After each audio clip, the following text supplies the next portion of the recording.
Deep in the heart of a big forest, there was a little duckling called Pip. Now, Pip had 5 brothers and sisters, and they were all learning how to swim from their mother. Every day, they would go down to the pond and paddle around, having great fun. But Pip didn't like the pond at all. In fact, Pip was afraid of water. He thought that water was made of wobbly jelly, and he was too scared to get in. Every time Pip's mother asked him to come swimming, he would shake his head and walk away. This made Pip feel very left out. And as he sat on the bank watching his family swim, he would sigh sadly to himself.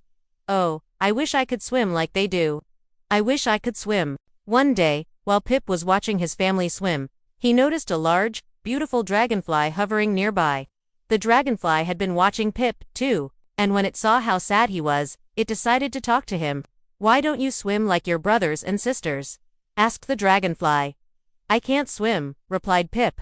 "I'm not a very good swimmer, and I might sink." The dragonfly had known Pip's mother when she was just a little duckling, and it knew how to help him.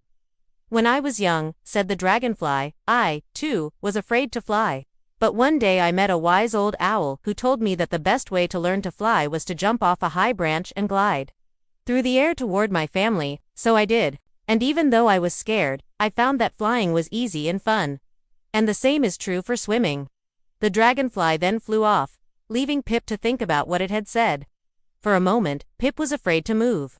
Then, taking a deep breath, he got up and started to walk toward the water. He looked back at the tall trees and thought about the wise old owl. Maybe the dragonfly was right. Maybe swimming wasn't so scary after all. With a newfound determination, Pip began to run. He ran faster and faster until he was almost at the edge of the pond.